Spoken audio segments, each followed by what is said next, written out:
अस्सलाम वालेकुम, good morning everyone, welcome to my channel the pure love stories. तो कैसे हैं आप सब? होप आप सभी अच्छे होंगे। मैं भी ठीक हूँ फ़िलहाल तो कह सकते हैं। तो बिना वक्त ज़ाये किए हम शुरू करना चाहेंगे। कहानी अंत से ही आरंभ है, सीज़न 2 पार्ट 43। सीधा स्टोरी से शुरू करते हैं। नेहा खाना खा लेती है। खाना खाने के बाद वो एकदम से खड़ी हो जाती है। खड़ी होते ही वो साक्षी की मॉम की ओर देख के बोलती कि थैंक यू आंटी, पेट भर के खाना खा ली मैंने, मज़ा आ गई। अब मैं घर चलती हूँ, बाद में आ जाऊँगी, जो करनी थी वो मैं कर चुकी हूँ। जैसी वो ये कहती है, सबकी नज़रें मीनाक्षी की ओर आ जाती है। मीनाक्षी सबकी नज़रों को देख के वो चुप हो जाती है और सबको घूरने लगती है। मन ही मन सोचती कि मैंने क्या किया। और नेहा वहाँ से चुप से चली ही जाती है। जाने से पहले वो मीनाक्षी को घूर के एक लुक दे के जाती है। इधर साक्षी भी मीनाक्षी को सवाल भरी नज़रों से देख रही थी। जैसे जैसे मीनाक्षी वहाँ से खाना वगैरह खा के सबको गुड नाइट बोल के चुप से अपने कमरे में चली जाती है। कमरे में जाके ही वो बैठ जाती है और सोचने लगती है कि क्या है ये आफत, मतलब कुछ भी। और नेहा वो जाती है घर। वो घर जाके फ्रेश वगैरह होती है, थोड़ी बहुत अपनी मम्मी से बातचीत करके। अब रात भी हो चुकी थी तो वो थोड़ी बहुत रेस्ट लेने लगती है। इधर साक्षी मीनाक्षी के कमरे में जाने ही लगती है कि मुस्कान बोली कि रहने दीजिए ना, कुछ बात होगी तो दोनों ने कर ली होगी, इसमें क्या बुरी बात है। बुरी बात नहीं है, पर मैं एक बार पूछ तो लूँ कि चल क्या रहा है। तभी मुस्कान बोलती कि हाँ तो बाद में भी पूछ सकती है, वो ऑलरेडी गुड नाइट बोल के गई है, क्या अब इस वक्त डिस्टर्ब करना। आप चलिए कमरे में। यहाँ से साक्षी और मुस्कान जाती है कमरे में। साक्षी कुछ करने लगती है लैपटॉप में लेके। मुस्कान थोड़ी देर तक इंतज़ार करती है और इंतज़ार में वो कब सो जाती है उसे भी नहीं पता। साक्षी जैसे लैपटॉप को साइड करती है तो देखती है मुस्कान सो चुकी है और जिस पोजीशन में सोई थी ऐसा लग रही थी कि जैसे कि वो इंतज़ार कर रही थी। इस बात पे साक्षी को थोड़ी सी बुरी लग जाती कि उसको ध्यान तो देनी चाहिए थी। वो थोड़ी बहुत मुस्कान के पास जाती है, उसको प्रॉपर अपनी बाहों में घेर लेती है अच्छे से और उसके ऊपर चादर ओढ़ के दोनों सो जाते हैं। अगली मॉर्निंग लगभग 8 बजे साक्षी उठ जाती है। साक्षी के उठने के तुरंत बाद ही मीनाक्षी और मुस्कान भी उठती है। इधर मुस्कान पूछती है कि इतनी जल्दी। साक्षी बोलती है कि हाँ वो मुझे कहीं जानी है और आज कोर्ट भी है तो बहुत सारी चीज़ें हैं। तुम सो ही रहो। नहीं मैं भी उठ जाती हूँ, ब्रेकफास्ट करके जाओगी ना। तभी साक्षी चुप हो जाती है। इधर मुस्कान उठ के फ्रेश वगैरह होके वो हॉल में आ जाती है, किचन में, जहाँ पर साक्षी की मम्मी ऑलरेडी उठी हुई थी। तो वो पूछ लेती है कि अरे इतनी जल्दी जल्दी उठ गई। हाँ मम्मी, वो जल्दी जाने की बात कर रही है तो सोचा है कि ब्रेकफास्ट। अच्छा वो जल्दी जाएगी तो चलो मैं भी मदद करती हूँ। दोनों सास बहू मिलकर अच्छे से ब्रेकफास्ट बनाने लगते हैं। जो साक्षी के पापा है वो भी उठे हुए थे। इधर मीनाक्षी प्रॉपर तैयार हो जाती है। उसे भी साक्षी के साथ जानी जो थी पुलिस स्टेशन, फिर कोर्ट में, और बहुत सारी चीज़ें भी थे। तो उसी हिसाब से वो तैयार हो जाती है। लेकिन जैसे वो कमरे से निकलेगी तभी उसके फ़ोन में रिंग होने लगते हैं। तब तक 8:30 तो बज ही चुके थे। फ़ोन की ओर देख के जो नंबर देखती है उससे वो थोड़ी सी चौंक जाती है, क्योंकि नंबर नेहा की थी और नेहा इतनी सुबह उसे कॉल कर रही है। थोड़ी शॉकिंग थी।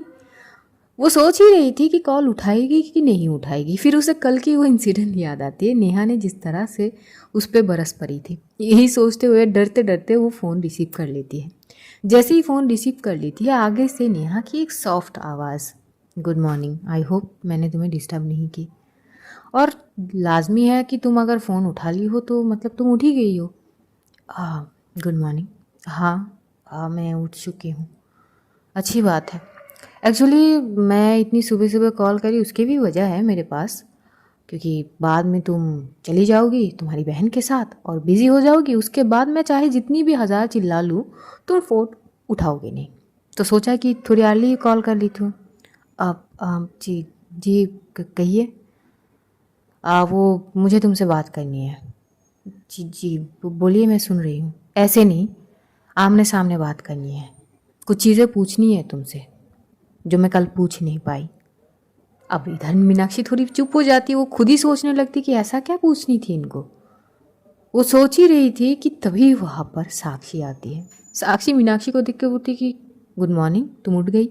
मीनाक्षी फटाक से फ़ोन नीचे कर लेती है जो कान में लगी हुई थी, और वो पलटते हुए बोलती है जी जी जी दी, गुड मॉर्निंग। क्या हुआ है? कुछ नहीं। क्या सच में कुछ नहीं है? जी जी जी। तो तुम मुझे देख के ऐसे डर क्यों रही हो? क्या कर रही थी? कुछ नहीं दी, वो बस तैयार हो रही थी, बस अभी कमरे से निकल रही थी। अच्छा, वो मैं ये बोल रही हूँ कि तुम सीधा यहाँ से पहले पुलिस स्टेशन जाना, शान से मिलना, और हो सके तो उस लड़की से थोड़ी बात करने की कोशिश करना, और फिर तो लेके जाएंगे कोर्ट में। कोर्ट में ठहरना, क्या होते हैं क्या नहीं होते हैं मुझे बता देना। दी आप नहीं जा रहे हो? एक्चुअली मुझे कहीं और जाना है, तो हो सकता है मैं वहाँ से आते आते थोड़ा लेट हो जाऊँ। पर दी कहाँ जानी है आपको? जानी है, वो चीज़ बाद में पता चल जाएगी। ठीक ठीक है दी। तो अभी आप निकलेंगी? हाँ बस मैं बस वो ब्रेकफास्ट करके अभी निकल जाऊंगी। अच्छा ठीक ठीक है दी। यही बोलते हुए साक्षी वो वहाँ से कमरे से निकलेगी ही कि तभी वो फिर से मीनाक्षी की ओर देखती है पलट के। और एक बात, जी दी, मैंने तुमसे कुछ कही थी कि क्या दी? मुझे उम्मीद है कि तुम वो भूली नहीं हो, और अगर भूली हो तो मैं फिर से याद दिलाती हूँ। मैंने तुमसे बस ये कही है कि नेहा को उतनी ज़्यादा अटेंशन नहीं देनी है तुमको, और मैं ये बोली हूँ कुछ तो वजह होगी ना, तो आई होप कि तुम मुझे निराश नहीं करोगी। तो कीप डिस्टेंस। ये बात सुनते ही मीनाक्षी को मानो सांप सूंघ गई हो, क्योंकि उसे तो पता है ना कि वो नेहा के साथ लाइन पे है, और अगर नेहा ये बात सुन ली तो मतलब शामत आ जाएगी। यही सोचते हुए उसकी फेस एक्सप्रेशन पूरी तरह से बदल जाती है। साक्षी नोट करते हुए बोलती कि तुम ठीक तो हो? हाँ, कुछ दिक्कत है? मीनाक्षी मनी मन बोलती कि दिक्कत तो दिक्कत ही है, क्योंकि नेहा तो ऑलरेडी लाइन पे है। और दूसरी ओर भाई साहब, नेहा जब ये सुनती है तो वो भाई साहब, वो पहले तो अपना फ़ोन डिस्कनेक्ट करती है, बेड पे पटकती है फ़ोन, और कमरे में इधर उधर टहलने लगती है गुस्से में हाथ बबूला होकर। अच्छा, तो मेन कल्प्रिट तो यहाँ पे साक्षी है। अच्छा बच्चू, तो तू ये कर रही है? इस गद्दारी का जवाब तो मैं तुझे ज़रूर दूंगी साक्षी, इसका जवाब तो तुझे देनी ही पड़ेगी। Just wait and watch. तुझे मैं बताती हूँ कि नेहा क्या चीज़ है। लगता है मुझे अपनी रूप में वापस आनी पड़ेगी।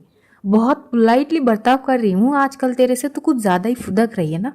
रुक, मैं अभी बताती हूँ तुझे। और यही बोलते हुए फ़ोन अपना वापस लेती है। वो पता नहीं किसी को कॉल लगाती है। आगे से इंसान फ़ोन उठाते नहीं है, वो दोबारा कॉल लगाती है तो वो इंसान फ़ोन उठा लेता है। और भाई साहब, फ़ोन उठाने के बाद नेहा पूरी बरस पड़ती है। क्या है, थोड़ी शर्म नाम की चीज़ है तुम्हारे अंदर? हाँ, शर्म कर लो, एक लौती बहन हूँ। शर्म कर लो तुम, एक लौती कज़न सिस्टर हूँ तुम्हारी।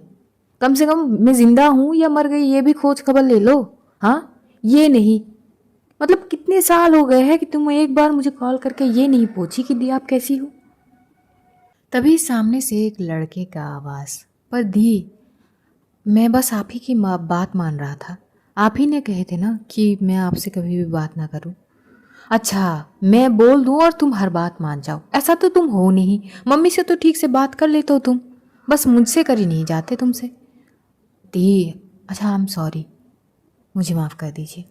मुझे तुम्हारी ये सॉरी चाहिए नहीं है। सामने आओ, सामने से माफ़ी मांगो तो मैं सोच सकती हूँ।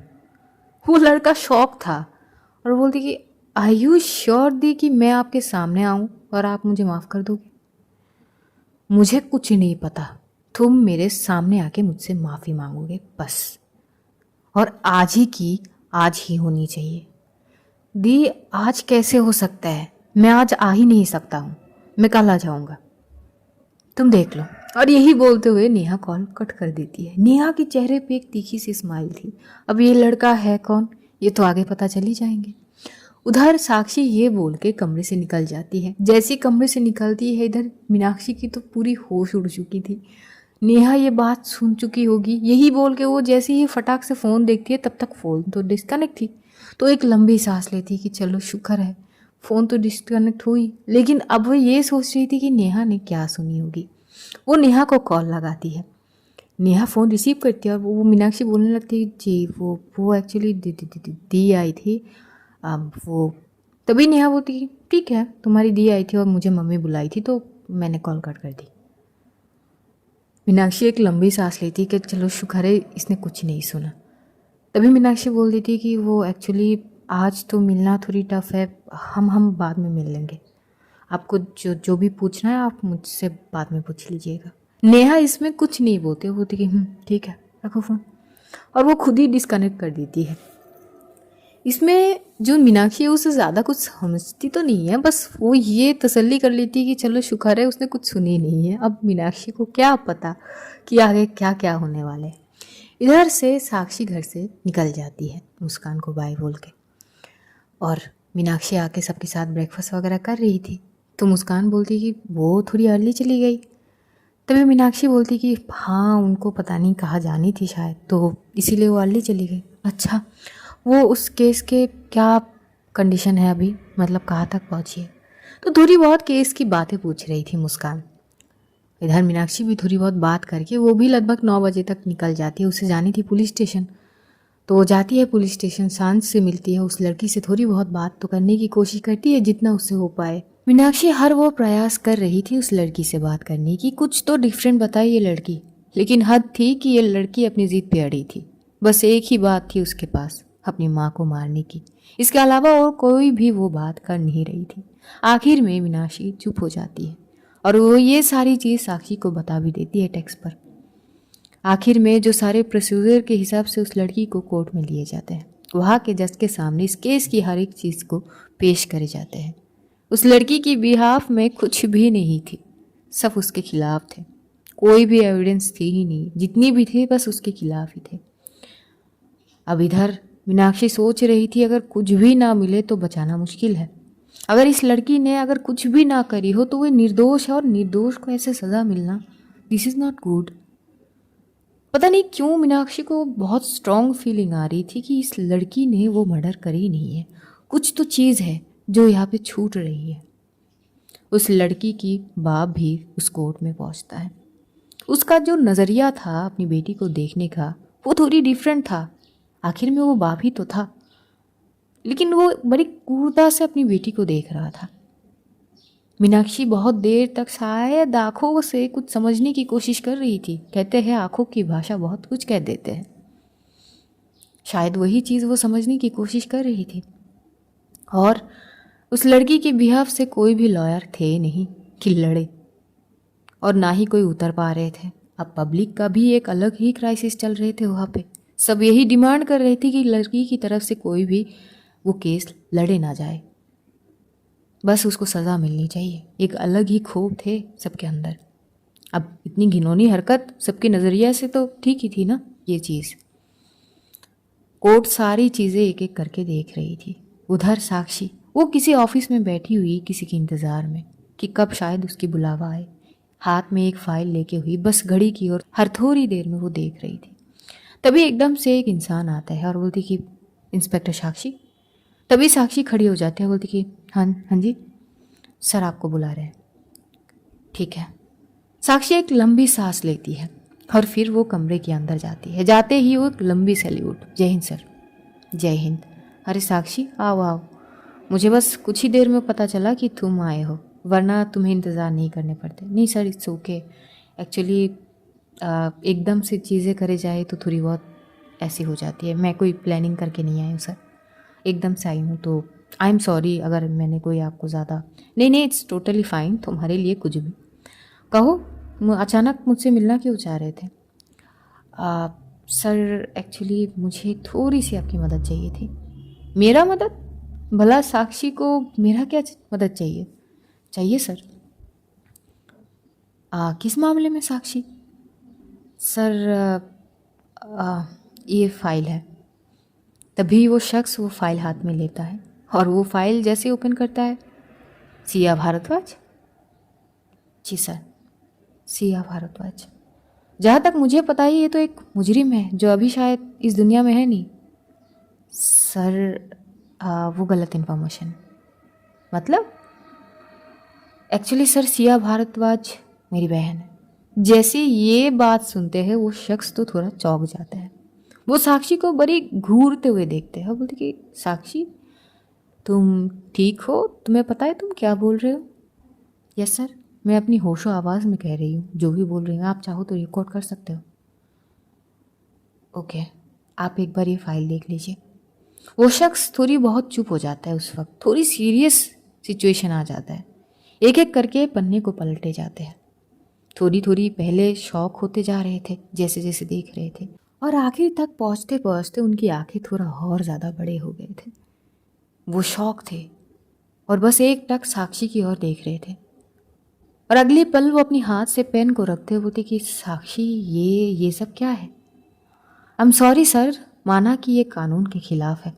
मैंने ऐसे थोड़ी थोड़ी कुछ चीज़ें करे हैं जो कानून के दायरे पे आते नहीं हैं, पर सर मुझे जो सही लगी मैंने वही करी, और इसमें कहीं ना कहीं मेरे देश के लिए हित भी थी।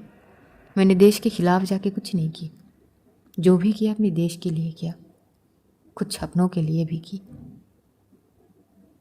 तो अब तुम चाहते हो कि मैं ये केस पूरी तरह से क्लोज कर दूं और उसको फ्री कर दूं? जी सर। लेकिन साक्षी ये गलत नहीं है क्या? ये इलीगल नहीं है? सर आई नो मैं थोड़ी बेतुकी सी बात कर रही हूँ और इट्स वेरी टफ। अब एकदम से मरे हुए इंसान को हम वापस नहीं ला सकते, लेकिन सर मुझे पता है साक्षी कि वो जिंदा है, लेकिन अब वो दूसरी पहचान में है। तुम जो करने जा रही हो या करने की सोच रही हो ये बहुत टफ है। बहुत से सवाल तुम्हारे ऊपर आएंगे और शायद वो मैं भी नहीं रोक सकता। आई नो सर आप नहीं रोक सकते, पर शायद आप वो कर सकते हैं। आप में वो पावर है, आपके पास ही है सर, इसलिए मैं आपके पास खड़ी हूँ अभी, वरना मैं आप तक तो कभी ना आती।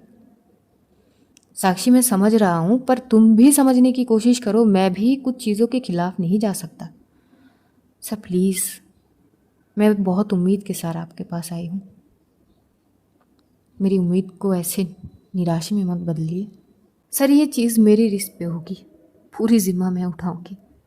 अगर उसने कुछ भी गलत करी ना तो पूरी की पूरी लायबिलिटी मेरी होगी, एंड आई प्रॉमिस दैट। वो देश के खिलाफ नहीं सर, देश के लिए लड़ेगी आप। सर प्लीज़ कोऑपरेट करिए, बहुत उम्मीद से आई हूँ। साक्षी देखो मैं तुम्हारी चीज़ों को समझ सकता हूँ, लेकिन हम जज्बात यहाँ पर नहीं दिखा सकते हैं। सवाल देश की है और ऐसे लोग देश में रहना, मतलब समझ सकती हो ना तुम? सर मैं समझ सकती हूँ, और वो देश के लिए हानिकारक बिल्कुल नहीं है। वो मेरी बहन है सर, आई नो हर, मेरी खून है।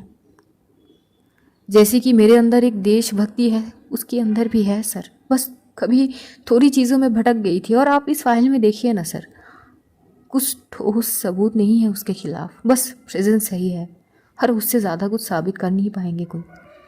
मुझे बस उसकी पहचान उसको वापस करनी है। वो एक बहुत अच्छी लॉयर है सर, आप उसके सारे रिकॉर्ड चेक कर सकते हैं। आज भी एक केस उसने हारी नहीं है, जितनी भी उसने लड़ी है वो सब कुछ जीत चुकी है। बड़े से बड़े केस भी सॉल्व करी है सर। वो हमारे लिए बहुत हेल्पफुल रहेगी, प्लीज़ सर। देखो फिर भी बात यहाँ पे जज्बात ही आते हैं। साक्षी ये वर्दी पहन के जज्बात दिखाना सर, जज्बात ही तो है। देश का सोच के अगर हम मर मिटने के लिए तैयार हो जाते तो ये जज्बात नहीं तो क्या है सर? अपनी ज़िंदगी दाव पर लगा के बस निकल जाते हैं घर से। ये नहीं पता होते कि सर अगले वक्त घर आएंगे कि नहीं, आ पाएंगे कि नहीं, कुछ नहीं पता सर। बस इतना पता है कि हाँ कुछ करने जा रहे हैं और वो पूरा करके अगर हो सके तो आ जाएंगे, वरना देश के लिए शहीद। यही तो है ना सर, ये जज्बात नहीं तो और क्या है सर? और वहाँ पर वो जो था वो पीएम था, प्राइम मिनिस्टर, वो चुप हो जाता है। उनके पास उतनी अथॉरिटीज़ तो थी, ये साक्षी को पता थी बहुत अच्छे से, और वो इसी चीज़ का यूज़ करेगी, यही उसकी प्लान थी। एक बहुत अच्छी मास्टर स्ट्रोक खेल चुकी थी साक्षी प्राइम मिनिस्टर के सामने, बस दाव रख चुकी थी अपनी। अब बस उसका फल आना बाकी थे। प्राइम मिनिस्टर सोच में पड़ गए थे और बार बार उस फाइल को ही पन्नों को पलट कर देख रहे थे कि कुछ चूक हुई क्या, लेकिन कुछ भी चूक नहीं थे। वो बस कुछ देर शांत रहने के बाद साक्षी की ओर देखते हुए बोलती कि देखो थोड़ा सा वक्त दो मुझे, मैं सोच कर बता दूंगा। मुझे आप पे यकीन है सर, आई होप इसका आप गलत इस्तेमाल ना करेंगे। मैं आपकी रिप्लाई का इंतज़ार करूंगी। और यही बोलते हुए साक्षी उस कमरे से निकल जाती है। प्राइम मिनिस्टर बहुत सोचने में लग जाते हैं, थोड़ी बहुत वो उसी उनके कैबिन में ही टहलने लगते हैं। वैसे बहुत सारे पॉइंट्स की बात साक्षी ने कही थी जो पॉजिटिव थे, वो नकार नहीं सकते हैं। यही तो थी साक्षी की दाव। और इसमें प्लस पॉइंट ये थी कि साक्षी ने बड़ी दिमाग लगाकर, जब से सिया की फाइल क्लोज हुई थी पूरी तरह से, उसने बहुत सारी चीज़ें मिटा चुकी थी। खुद से और खुद अपनी चीज़ों से, बहुत सारी चीज़ें जो दिक्कत आ सकती थी। उसे ये तो पता थी कि कभी ना कभी सिया की असली पहचान शायद सामने लाने की ज़रूरत पड़ेगी, और उसी लिए वो पहले से, जब से बंद हुई है वो केस, तब से कुछ ना कुछ चीज़ें क्लियर करने की कगार पे लग चुकी थी। और आज की दिन उसी सफलता की एक बस शुरुआत थी। उसके चेहरे पे एक अलग ही स्माइल थी, तीखी स्माइल, जैसी कि मानो कि उससे पता है कि रिजल्ट क्या आएगी। वो मीनाक्षी को कॉल करती है और पूछती है कि क्या कंडीशन है कोर्ट की। दीप, जज के सामने सारे पेश करे गए हैं, फिलहाल तो कुछ कह नहीं सकते। तुम अभी कोर्ट में हो? नहीं, बस थोड़ी सी पानी पीने आई हूँ। ठीक है, मैं आ रही हूँ। वैसे आप थे कहाँ? कहीं पे नहीं, मैं आ रही हूँ, मैं थोड़ी काम से बाहर गई थी। ठीक है दी। यहाँ पर मीनाक्षी थोड़ी साइड हो गई थी क्योंकि कोर्ट में फ़ोन अलाउ तो नहीं थे ऐसे, तो उसे साक्षी को रिप्लाई भी करनी थी और उसी लिए वो बाहर गई थी। उसी दौरान साक्षी का कॉल वो रिसीव करती है और जैसे बात ख़त्म होती है कॉल डिस्कनेक्ट करती है। इधर डिस्कनेक्ट करते ही जैसे वो एंटर करेगी कोर्ट में, तभी उसकी ध्यान थोड़ी सी साइड में जाती है। बगल में जो उस लड़की का बाप था वो किसी शख्स से बात वगैरह कर रहे थे। वो शख्स थोड़ा गुस्से में तो था, एकदम से उस लड़की की बाप की कॉलर पकड़ लेता है और बोलता है कि तुमको ना मैं छोड़ूंगा नहीं, तुमने मेरी ज़िंदगी बर्बाद करके रखे, मेरे साथ साथ मेरे पूरे परिवार का। इसका भरपाई तो तुम्हें करना ही पड़ेगा। बस ये कोर्ट के झमेले ख़त्म हो जाए और ये केस क्लोज होने के बाद मैं तुम्हें देखता हूँ। और यही बोलते हुए उस शख्स जाने लगता है। इधर मीनाक्षी को ये थोड़ी खटक जाती है कि ये शख्स है कौन। और जैसे ही मीनाक्षी की नज़रें उस शख्स पर पड़ता है जो लड़की की बाप था, और जैसे ही वो लड़के की बाप मीनाक्षी को देखता है तो थोड़ी नज़रें चुरा के वो वहाँ से जल्दबाजी में चला जाता है। मीनाक्षी सांझ को इशारा करती है। सांझ बाहर की तरफ आते बोलती कि यस मैम, ज़रा उस शख्स के बारे में पता करो जो अभी अभी यहाँ से जा रहा है। वो, हाँ देखो वो कार में बैठा है, कार के नंबर नोट कर लो, पता करो इसके बारे में है कौन। Okay ma'am. तो वो नंबर नोट करती है। इधर मीनाक्षी फिर से कोर्ट में जाते हैं। कोर्ट में जाते हैं, अब एक तरफा केस होना भी कहीं ना कहीं ये सही नहीं थी, तो जज जो है वो कुछ और ज़्यादा वक्त देते हैं कि अगले हफ्ते इस केस की सुनवाई फिर से होगी और उसके बाद राय दिए जाएंगे। एक हफ्ता दिए जाते हैं ताकि जो मुजरिम है उसके तरफ से कोई आए, और अगर उनके पास कुछ हो तो एक मौका तो है, अगर उनके पास पेश करने की कुछ चीज़ है तो दिए जाए। और फिर लड़की की कुछ मेडिकल चीज़ें भी है कि लड़की की मेंटली कंडीशन बिगड़ी हुई तो नहीं है। यही सारी चीज़ों को चेक करने के लिए बोल के अगले हफ्ते की वक्त दिए जाते हैं। और अगर अगले हफ्ते तक कुछ चीज़ नहीं होते तो कोर्ट अपना राय सुना देंगे। कुछ ऐसी चीज़ थी। मीनाक्षी के पास बस एक हफ्ते थी। जैसे ही उस लड़की को वहाँ से फिर से पुलिस कस्टडी में लेके जाते हैं, पुलिस स्टेशन पर सीधा साक्षी पहुँचती है। साक्षी पहुँचती ही वो मीनाक्षी से मिलती है, बोलती कि क्या हुआ, सब ठीक है? दीप, सब ठीक है। कोर्ट में क्या हुई है? तो सारी चीज़ साक्षी को बताई जाती है। साक्षी को उस इंसिडेंट्स के बारे में भी बताए जाते हैं जो कोर्ट के बाहर हुई थी, जो मीनाक्षी ने देखी थी, सुनी थी, वही चीज़। साक्षी गौर करती है और बताती है कि उस शख्स के बारे में पता करें। इधर सांझ एकदम से आती है, बोलती कि मैम मैं ऑलरेडी कुछ चीज़ें पता कर चुकी हूँ। एक्चुअली वो जो शख्स था दूसरा, वो प्रीति की फ्रेंड का बाप है। प्रीति यानी वो लड़की जी जो ये दावा कर रही है कि उसने अपनी माँ को मार दी है। ये बात सुनते ही साक्षी थोड़ी सोच में पड़ जाती है। यहाँ पे कुछ तो चीज़ें डिफरेंट है। उसकी फ्रेंड का पिता उसकी बाबा से बहस कर रहा है। ये सारी बात साक्षी मीनाक्षी की ओर देखती है, मानो कि चीज़ें यहाँ से शुरुआत होगी। ये सब सोच लेते हैं कि आगे इन लोगों को क्या करना है। तभी साक्षी एकदम से मीनाक्षी को कहती है कि चलो मेरे साथ। मीनाक्षी कहती है कहाँ? उसके घर में। ये लोग उस लड़की के घर में जाते हैं, यानी जो प्रीति की घर है वहाँ पे अड़ोस पड़ोस में पूछने लगते हैं तो पता चलता है कि प्रीति के घर में ऑलरेडी एक मेड थे, लेकिन अब वो मेड का कोई आभास ही नहीं है, वो तो पूरी तरह से गायब थी। पता करे जाते हैं कि वो मेड है कहाँ। जैसे तैसे खबर लगा के वो मेड को पकड़ ही लेते हैं। लगभग 3-4 घंटे में ये सारी चीज़ हो जाते हैं। और जैसे ही मेड को पकड़े जाते हैं, मेड डर के मारे उसकी हालत ख़राब थे।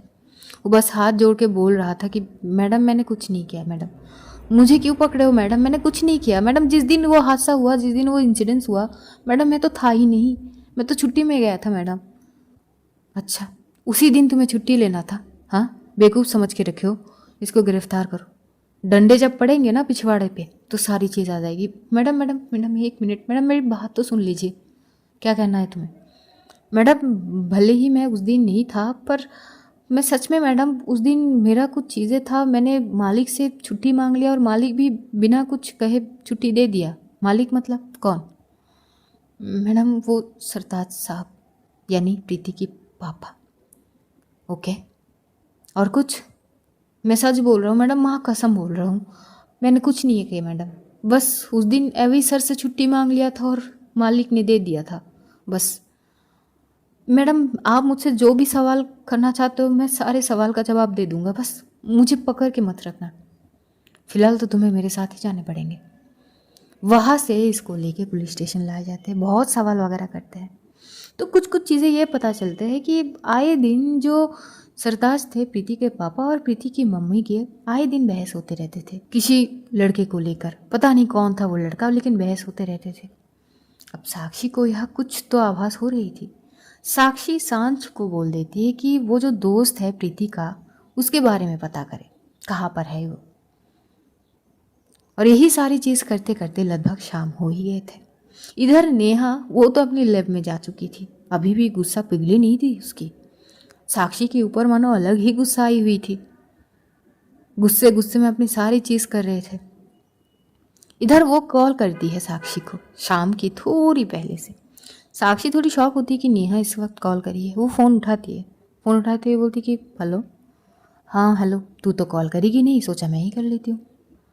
अच्छा, ताना मारने के लिए कॉल करी है तूने? नहीं, ताना मारने के लिए नहीं, बहुत दिन से इकट्ठे कभी बैठ के चाय वगैरह नहीं पिए तो सोचा चाय वगैरह पी लेते हैं, शाम को कहीं पे चले। क्या हो गई तुझे? कहाँ चलनी है? चुपचाप से घर आ जा, बातचीत कर लेंगे वहीं पे। मुझे घर नहीं आनी है, कहीं और मिलता है। वैसे भी तुझे शर्म नहीं आती? शादी के बाद मतलब थोड़ी बहुत वक्त भाभी को भी दे दिया कर। कभी बाहर लेके घूमने गई है? जब से आई है तब से इस केस में बस फंसी हुई है, खुद भी बिजी है और औरों को भी बिजी रखती है। साक्षी थोड़ी पॉज होके बोलती कि तू कहना क्या चाह रही है? कुछ नहीं, मुझे बाहर खाने की मन हो रही है, चलेगी कि नहीं बस इतना बता। ठीक है, मैं बोल दूंगी मुस्कान को, बाहर कहाँ जानी है ये तो बता। पता नहीं, मैं बाद में बता दूंगी। फ़िलहाल कहाँ पे है तू? पुलिस स्टेशन पर हूँ। ठीक है, तो फिर मैं यहाँ के काम निपटाती हूँ, फिर मैं तुझे बता दूंगी, लोकेशन मैं भेज दूंगी। साक्षी को थोड़ी खटकती है कि नेहा क्या सोच रही है, लेकिन वो कुछ बोलती नहीं है।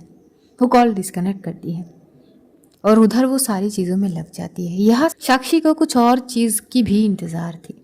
वक्त बस बीत रहे थे, वो हर थोड़ी देर में घड़ी की ओर देख रही थी, बहुत शिद्दत से, शायद किसी पल की इंतज़ार वो कर रही थी। मीनाक्षी जब नोट करती बोलती कि क्या क्या देख रही है दी घड़ी पे, कहीं जानी है आपको, कुछ है क्या?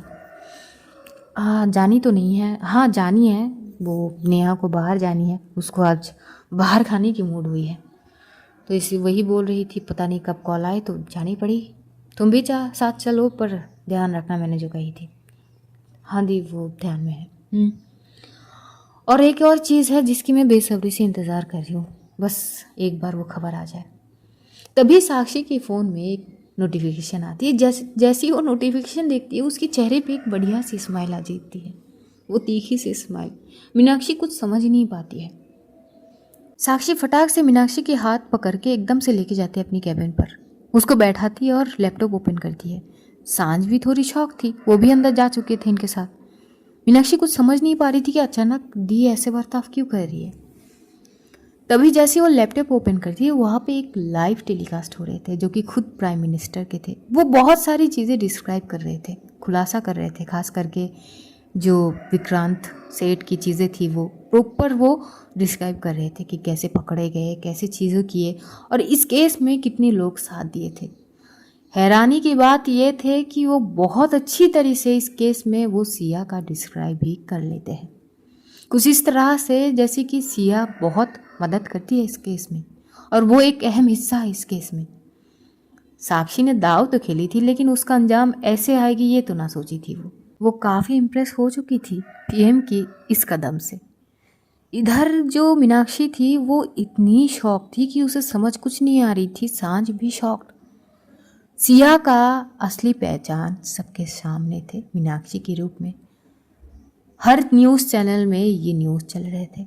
साक्षी की मम्मी पापा भी ये देख रहे थे और ये भी खुलासा हो ही जाते हैं कि सिया उर्फ मीनाक्षी आखिरकार साक्षी कपूर की बहन है।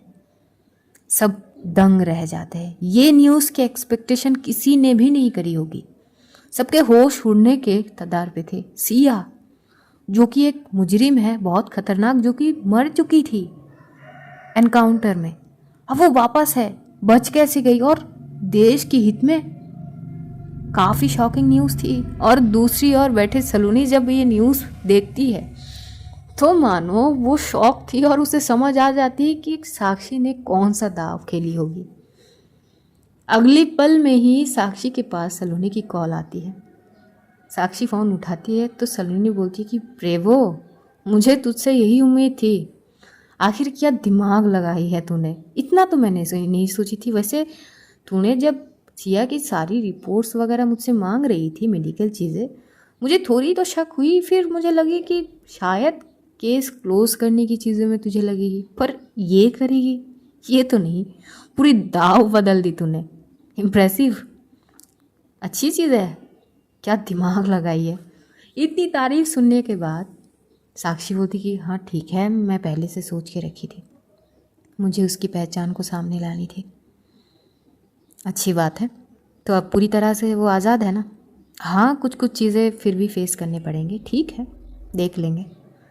ओके ठीक है, मैं थोड़ी बिजी हूँ, मैं बाद में बात कर लूँगी। बस एक्साइटेड बहुत हो गई थी तो मुझसे रही नहीं गई। हाँ ठीक है। इधर मीनाक्षी बस एक टक साक्षी को देख रही थी। इतनी तो उम्मीद मीनाक्षी खुद भी नहीं करी थी साक्षी से। वो बस शांत थी, कहीं ना कहीं उसके आंखों में आंसू छलक रहे थे। तभी साक्षी मीनाक्षी की ओर देखती है और ये पहली दफ़ा थी सिया की चीज़ें के ख़त्म होने के बाद जब वो सिया नाम से बुलाती है। हाँ तो Siya, everything is all right now, so be relax. Siya फटाक से साक्षी को गले लगा लेती है। आज से शायद मीनाक्षी की पन्ने ख़त्म और सिया की शुरुआत फिर से शुरू। कहते हैं अंत से ही आरंभ होते हैं, इसी फॉर्मेट है इसी स्टोरी का। तो मीनाक्षी की अंत से ही सिया की आरंभ होती है फिर से। सांझ भी बहुत खुश थी और खुशी के मारे वो भी हक कर लेते हैं। वहाँ पर अक्षय भी आ जाते हैं और ये सारी देख के वो भी शॉक हो जाता है। इतना तो कोई भी नहीं सोचा होगा। तुरंत साक्षी की फ़ोन में डीआईजी सर का भी कॉल आ जाता है, लेकिन वो कुछ कर भी नहीं सकते इन सारी चीज़ों के बारे में। वो भी समझ रहे थे कि साक्षी ने कौन सा दिमाग लगाया है, कहाँ पर चीज़ें करी है, इतना तो वो भी समझ गए थे। लेकिन ऑर्डर ऊपर से है तो वो भी कुछ नहीं कर सकते। साक्षी बोल देती है जो पावर आपने यूज़ करे है मैंने भी वही पावर यूज़ करी है, लेकिन आप देश के खिलाफ जा रहे थे और मैं देश के हित में हूँ, दोनों में अंतर है, बस यही डिफरेंस है आप में और मुझ में। जिस पर डीआईजी सर कुछ नहीं बोलते, वो बस इतना बोलते कि इस चीज़ में आगे चल के तुम्हें बहुत सारी चीज़ फेस करने होंगे, मैं कर लूँगी, I am ready for everything, मुझे कोई दिक्कत नहीं है। मुझे बस अपनी बहन की पहचान को और उसे सही सलामत रखनी थी, जो मैंने कर ली, गुड जॉब। और यही बोलते हुए डीआईजी सर कॉल डिस्कनेक्ट करती है। मुस्कान जब ये न्यूज़ देखती है तो वो आखिर में समझ जाती है कि वो जो साक्षी की तीखी स्माइल थी वो आखिर क्यों थी। ये न्यूज़ तो नेहा तक भी पहुंच जाती है। नेहा को थोड़ी खुशी महसूस होती है पहली दफ़ा सिया के लिए। वो साक्षी को कॉल करती है, बोलती कि लो एक तीर पे दो निशाना, पहले से ही मेरी मूड हो रही थी बाहर खाने, तो आप ट्रीट हिसाब से कहना अपनी बहन से कि ये ट्रीट हमें दे दे। साक्षी बोलती कि हाँ ठीक है। अब तय करे जाते हैं कि सब परिवार मिलके शाम को यानी रात का जो डिनर है ये लोग बाहर करेंगे। तो उसी सारे हिसाब होते हैं, ये लोग घर जाते हैं, अच्छे से तैयार वगैरह होते हैं। नेहा भी अपनी लैब में से घर जाती है, वो भी अच्छे से तैयार होती है। नेहा उसी भाई को कॉल करती है, उसके कजिन ब्रदर, उसका नाम तन्मय है। कॉल लगाते ही वो बोलता है कि दी यार मानोगे नहीं क्या, मुझे नहीं मानना है ना, मैं बस पूछने के लिए कॉल करी हूँ कि तू कहाँ पर है। दी मैं बस पहुँचने वाला हूँ, वैसे तो मैं कल आने की कोशिश कर रहा था पर आप मानोगे नहीं, बस यही जानना था, इस जगह पे पहुँच जाना। पर दी तब तक नेहा कॉल कट कर चुकी थी एक तीखी मुस्कान के साथ कि अब देखना साक्षी कि तेरा क्या हाल होती है। इधर साक्षी भी पूरा परिवार के साथ रेस्टोरेंट पे आती है। रेस्टोरेंट पे सभी थे, बस थे नहीं तो वो सलोनी थी। हालांकि सलोनी थोड़ी वीडियो कॉल पे आ जाती है। अब पारिवारिक माहौल है, परिवार के लोग नहीं होंगे तो कैसे रहेंगे। उसे थोड़ी बुरी लगती है पर वो बोलती है कि कोई ना, जब मैं आ जाऊंगी तब फिर से सब इकट्ठे करेंगे सब कुछ। वैसी ही चीज़ होते, सब डिनर वगैरह करने लगते। नेहा की मम्मी पापा भी आए हुए थे, सांझ भी आई हुई थी। सब डिनर कर रहे थे हंसी मजाक में। साक्षी की मम्मी पापा बहुत खुश थे। हालांकि साक्षी की मम्मी को बहुत सारी चीज़ें अभी भी नहीं पता है, वो अभी भी बहुत सारी चीज़ों में अनजान है। मुस्कान भी बहुत खुश थी और वो साक्षी और सिया की चेहरे पे वो खुशी समझ पा रही थी। खास करके सिया, उसकी खुशी तो रास नहीं आ रही थी, मानो उसे पूरी तरह से क्लीन शीट मिल चुकी थी। ऊपर से वापसी अब वो लॉयर के हिसाब से केस लड़ सकती है, कोई भी रुकावटें नहीं है। ये बहुत बड़ी बात थी। इसका मतलब प्रीति की केस वो खुद लड़ सकती है। शायद साक्षी की ये सबसे बड़ी तोहफा थी कि उसको अपनी पहचान लौटा देना, जो कर चुकी थी। अब पारिवारिक माहौल में थोड़ी सी शॉकिंग चीज़ होती है किसी का एंटर होना। सब लोग खा ही रहे थे, बातचीत कर रहे थे कि तभी वहाँ पे सबको नमस्ते करते हुए एक लड़के की एंट्री। उस लड़के की आवाज़ सुनते ही साक्षी थोड़ी सी चौंक जाती है और वो साइड में जैसे उस लड़के को देखती है, साक्षी की होश उड़ जाती है। अगली पल साक्षी तुरंत नेहा की ओर देखती है। नेहा तो मानो कुछ पता ही नहीं है, उसे चुप से बस खाना खा रही थी। वो लड़का तन्मय था, नेहा की कजिन ब्रदर। वो आता है और नेहा के पास आके खड़ा हो जाता है साइड में ही, और अपनी दोनों कान में हाथ रखे बोलते कि दीप, आई एम सॉरी, माफ़ कर दो यार।